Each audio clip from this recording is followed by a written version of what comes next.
siya, masidhi bangon niya,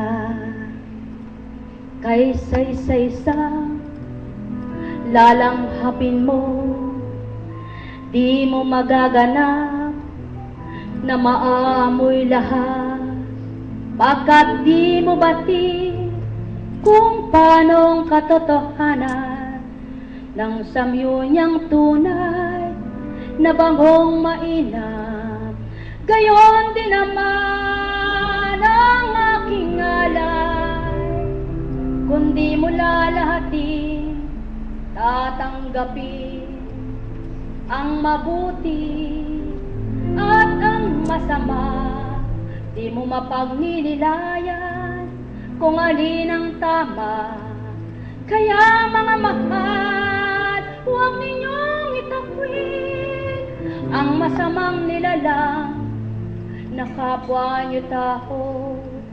Bagkus kung paano nakitungo kayo sa masamang tao, gayon din sa mabuti.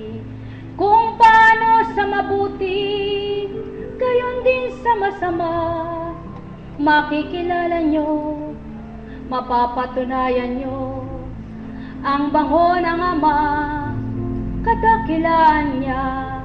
Kapag napagsama mo mabuti't masama, napakisamahan mo at nahandugan mo, nalayan mo nang mula sa Kanya, at natutunan nila kapwang mabuti, at napagliwanag mo ang isip nila.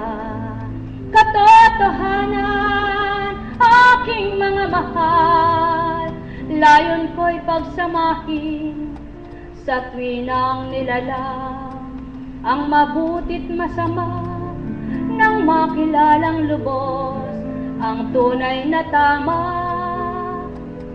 dito sa lupa. Bakit mga mahal? Bakit ko pinigil ang awitin? Bakit ko pinutol ang awit ko? Sinisiwalat kong katotohanan sa inyo. Ba't layon kong pag-isahin ang mabuti at masama? Sapagkat mga mahal ko, kung ang mabuting tao ay makapaghahango ng masama, mapag-iisang damdamin sa amay tatanggap siya. Di bagat kay inang pagmasdan kayo tao?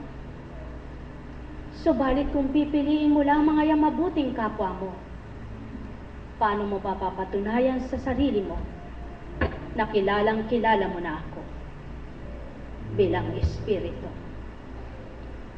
Mga mahal ko, kung ang paraan ng isang masama ay ang damdamin mo na ilapat sa Kanya, gawin mo.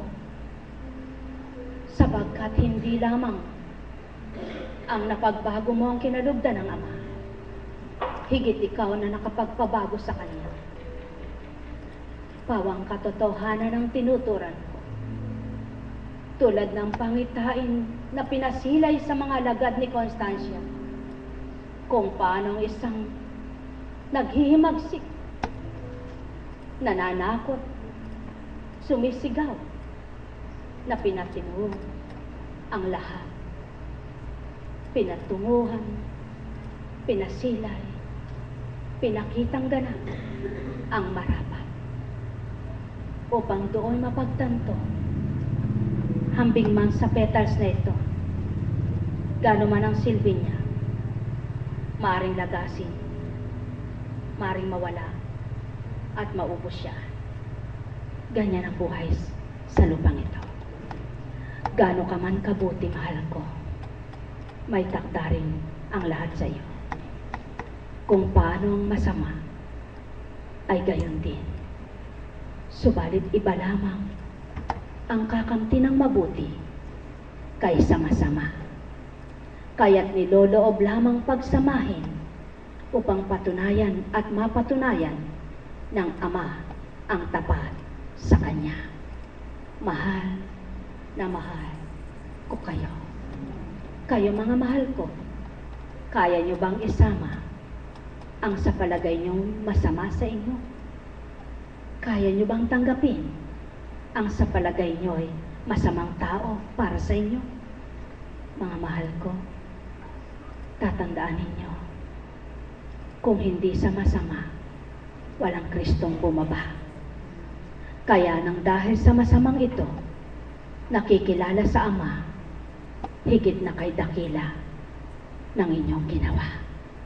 Sumainyo ang kapayapaan. Mahal na mahal ko kayo. Kailanman hindi marapat na magtuligsaan ang nilalang.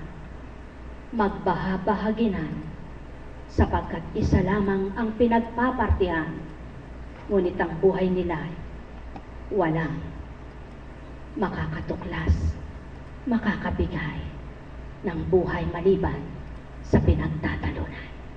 Mahal na mahal ko kayo. Ang may pandinig ay nakarinig. Buhay po ba ang Diyos? Alam niyo po mga minamahal ko, kay buti po ng Ama, kay dakila niya. Tantuin niyo na lamang po itong lugar na ito. Sino po ang mga nagpapabanyos na tumutungo doon? Dati ang inaapakan ay lupa. Ngayon ay wala ka nang aapakang mapuputikan ka. Tama po ba ang Diyos? Tama po ba ang tinuran? Sapagkat ang Diyos ay walang kamalian. Lahat ng ginagawa niya ay tama. Patunay lamang po kapag nagbabata ka, kakamtin mo yung lahat, di po ba? Kung pagdakakarakara, layo ng humahakbang dahil mayaman siya ay huwag maputi ka na, ay umalis na. Kapag nagpapabanyo siya, sino po bang nawalan?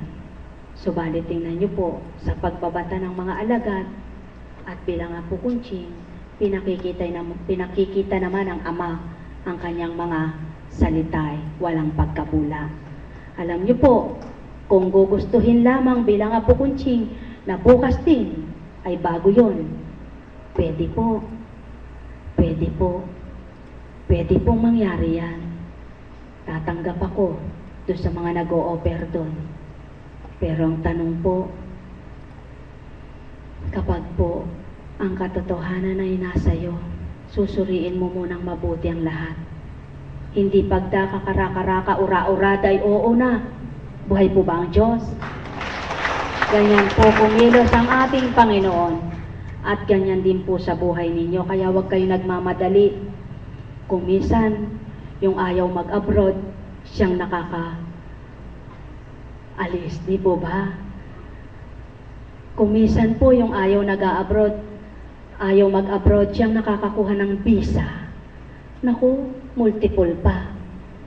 Yung gustong-gusto, ayaw makapasa, hindi makapasa. Buhay po ba ang Diyos?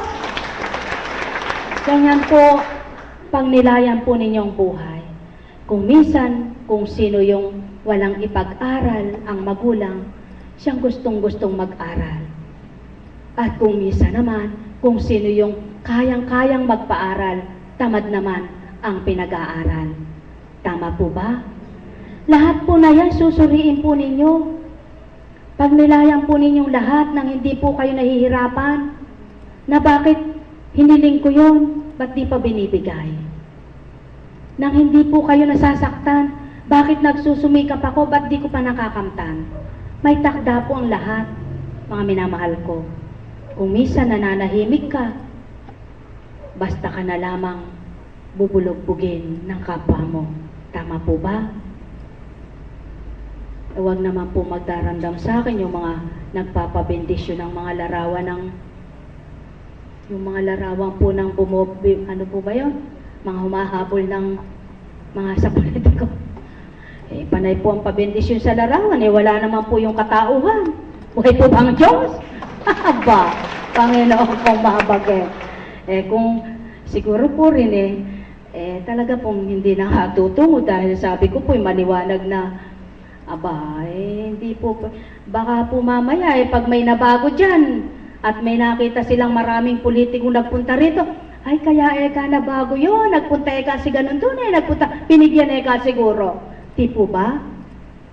Mga kapatid kong mahal, kayo po tanungin ko, gusto nyo po bang pagdakay malaki ito?